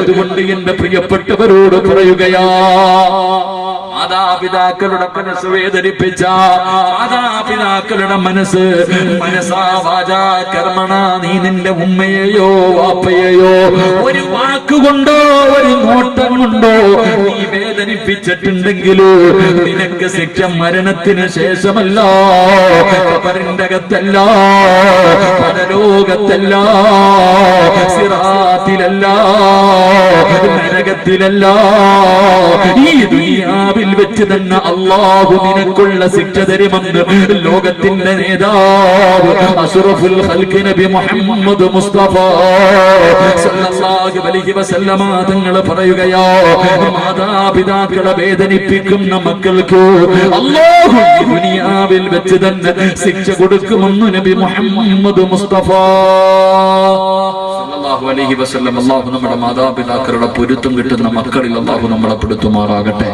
എന്റെ പ്രിയപ്പെട്ടവരെ, ഉംറയ്ക്ക് പോകുന്നത് നല്ല കാര്യമാണ്. പക്ഷെ ഉമ്മ പോണ്ട എന്ന് പറഞ്ഞാൽ പോണ്ട. ഇല്ല ഉമ്മ ഞാൻ പോകും, പോയതിന് കൊള്ള കൊടുത്ത ശിക്ഷയാ. കണ്ടവന്റെ കൂടെ കോടതിയുടെ വരാന്തയിൽ കിടന്നിട്ട് ഉമ്മ പോലെ പോകണ വീണല്ലെങ്കിൽ ഞാൻ പോകും, കാമുകം പോയി പുഴുത്ത് ചാവും. അല്ലാഹു കാത്തിരക്ഷിക്കുമാറാകട്ടെ, അല്ലാഹു കാത്തിരക്ഷിക്കുമാറാകട്ടെ. ഇതേപ്പോ പറയാനൊരു മടി, അല്ലാഹു കാത്തിരക്ഷിക്കുമാറാകട്ടെ. നാട്ടുകാരുടെ മുന്നിൽ മൊത്തം ഉമ്മയെ വ്യഭിചാരി എന്ന പേര് ദോഷം കേൾപ്പിച്ചിട്ട് പോകുന്നവർക്ക് അല്ലാഹു പിന്നെ സ്വർഗം കൊടുക്കും. നീ പറ. നാട്ടുകാർ പറയും ഇവിടുമാരൊക്കെ തിന്ന് എല്ലിന്റെ അകത്ത് കയറി കൊഴുപ്പ് കൂടുമ്പോ കണ്ടവന്റെ കൂടെ ഓടും സുഖിക്കാൻ.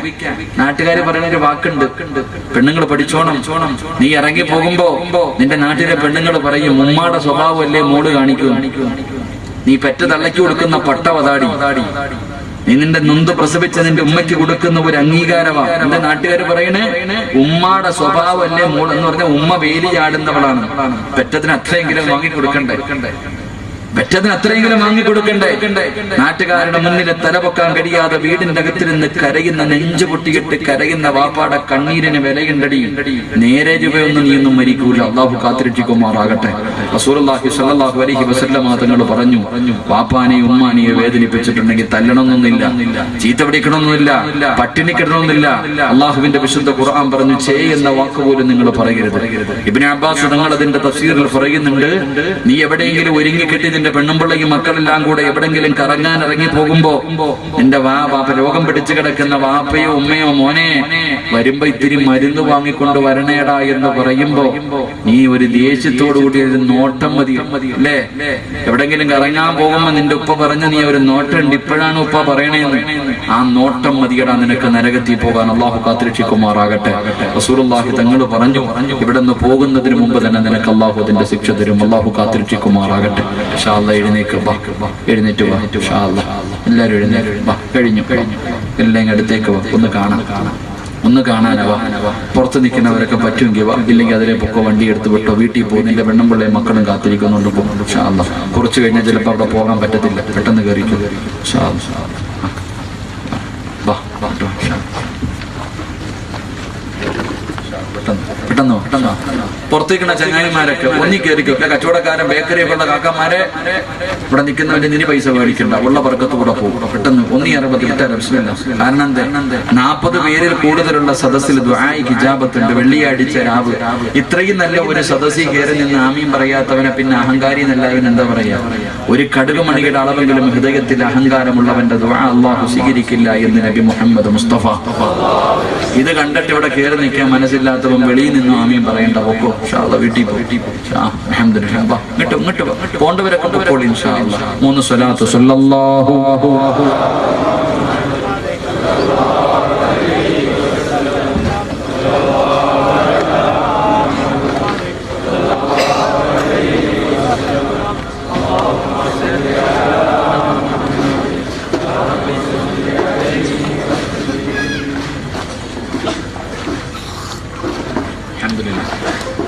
പെട്ടെന്ന് കഴിഞ്ഞു കസേരൊക്കെ പിന്നെ പറക്കാം. നീ നിന്റെ കാര്യം നോക്ക്. നാളെ രാത്രി ഇതേ സമയത്ത് കബറി കിടക്കണം. നീ ഇനിയിപ്പോ കസേര പറക്കുന്നത് തെറ്റാനല്ല. അള്ളാഹു ഈമാൻ നൽകുമാറാകട്ടെ. അള്ളാഹു നല്ല മരണം നൽകുമാറാകട്ടെ. ഉറക്കപ്പുറ അള്ളാഹു നല്ല മരണം നൽകുമാറാകട്ടെ. മരണം എത്തിയെന്ന് മനസ്സിലാക്കിയിട്ട് ഇതുപോലെ മരണത്തിന് വേണ്ടി ഒരുങ്ങിയിരുന്നിട്ട് വെള്ളിയാഴ്ച പോകാൻ അള്ളാഹു ഭാഗ്യം തരുമാറാകട്ടെ. പെട്ടെന്ന് ഇങ്ങോട്ട് വാ ചങ്ങായി, ബക്കറ്റൊക്കെ കള, തൊപ്പിയിട്ട് ഞങ്ങൾ ഇങ്ങോട്ട് വാ കള, അതൊക്കെ കള. നീ നിന്റെ കാര്യം നോക്ക്. നീ പള്ളിക്കുഴി പോകുമ്പോൾ ആരാ വരാ? നിങ്ങൾ എന്തിനാ ഇരിക്കണത്? എഴുന്നേറ്റ് ബിസ്മില്ലാ കഴിഞ്ഞു. ഇനി നിന്നാ മതി, ഇരിക്കണ്ട. എഴുന്നേറ്റ് എത്ര വയ്യെങ്കിലും എഴുന്നേറ്റ്. ഇനി ഒരെണ്ണം ഇരിക്കരുത്. കാരണം എന്താ? ഇനി ദുആഇന്റെ സമയം. ഉമ്മയെ വേദനിപ്പിച്ചവന് കിട്ടുന്ന ശിക്ഷ പറയുമ്പോൾ നീ നിന്ന് കേൾക്കണം. ഇരിക്കരുത്. നിൽക്കാൻ പറയുമ്പോൾ 5 മിനിറ്റ് നിൽക്കാൻ വയ്യ. മോഡി പറഞ്ഞു 500 1000 മാറണമെങ്കിൽ നീ ബാങ്കിന്റെ മുന്നിൽ വന്ന് മണിക്കൂർ നിൽക്കുക. നിങ്ങൾക്കൊന്നും ഒരു അസുഖവും ഇല്ലായിരുന്നു. നല്ല രോഗം ഉണ്ടായിരുന്നോ? ഒരു പറയണത് ഞാൻ ഒരു രോഗമില്ലായിരുന്നു. നിനക്ക് ഇപ്പൊ അസുഖം. അള്ളാന്റെ മുന്നിൽ നിൽക്കുമ്പോൾ എഴുന്നേറ്റ് നിന്നോ. അള്ളാഹുവേ, ഈ സദസ്സിൽ ആരൊക്കെ നിൽക്കുന്നു ഇവരെ നീ പരലോകത്ത് നിർത്തി ദുരിതം അനുഭവിക്കുന്നവരെ തൊട്ട് കാത്തിരക്ഷിക്കണേ അള്ളാഹുവേ. പടച്ചവനെ, ഈ നിൽക്കുന്നവരെ മരിക്കുന്ന ദിവസവും സ്വന്തം കൈകൊണ്ട് ഒതുവെടുത്ത് അവസാനത്തെ വക്കത്ത് നിസ്കരിച്ചിട്ട് മരിക്കാൻ ഭാഗ്യം കൊടുക്കണേ പടച്ചവനെ. സിറാത്ത് എന്ന പാലത്തിൽ ഈ കാല് നീ ഉറപ്പിച്ചു നിർത്തണേ അല്ലാഹ്. ഈ കാല് നീ തെറ്റി നരകത്തിൽ വീണു പോകുന്നവരെ തൊട്ട് കാത്തിരക്ഷിക്കണേ തമ്പുരാൻ. ഇനി ആലോചിക്കും, ഇരിക്കണോ നിൽക്കണോ നിങ്ങളെ തീരുമാനിക്കണം. എന്റെ പ്രിയമുള്ള 4 ചങ്ങായിമാരെ വിളിച്ചപ്പോ പള്ളിയുടെ പ്രസിഡന്റ് എന്താ അതുകൊണ്ട് 4-5 പേര് ബക്കറ്റ് കളഞ്ഞിട്ട് കയറിക്കോളാൻ പറ. പള്ളി കൂടി പോകുമ്പോ ബക്കറ്റ് ഒന്നും കാണത്തില്ല എന്ന് വിളിച്ച് ആ 4 ഇക്കാമാരെ വിളിച്ച തൊപ്പിയിട്ട് നീര് ഉടുപ്പിട്ട കാക്ക അത് കളഞ്ഞേര്. അത് പോയാൽ പള്ളിക്കൊള്ളുന്നില്ല, കള്ളം കൊണ്ടുപോട്ടെ. എഴുതണ കാക്കായി കൂടെ വിളിച്ചു കേറിക്ക്. നിങ്ങൾ പാപ്പാ, നിങ്ങൾ സ്വന്തം കാര്യം ചിന്താപ്പാ, അവനവന്റെ കാര്യം നോക്കി. അല്ലാഹു ഈമാൻ നൽകുമാറാകട്ടെ. ഇനി ഒരു പയ്യനെ ഉള്ളൂ. അവിടെ മോനെ കച്ചവടക്കാരൊക്കെ കടകളൊക്കെ ഇൻഷാ അല്ലാഹ് ഇങ്ങോട്ട് ഇൻഷാ അല്ലാഹ്. എന്റെ പ്രിയമുള്ള സഹോദരങ്ങളെ, മാതാപിതാക്കളെ വേദനിപ്പിക്കുന്ന മക്കൾക്ക് അള്ളാഹു ഇവിടെ വെച്ച് തരുന്ന 3 ശിക്ഷ അള്ളാഹു കാത്തിരക്ഷിക്കുമാറാകട്ടെ. ഒന്ന് മാതാപിതാക്കളെ മനസാ വാച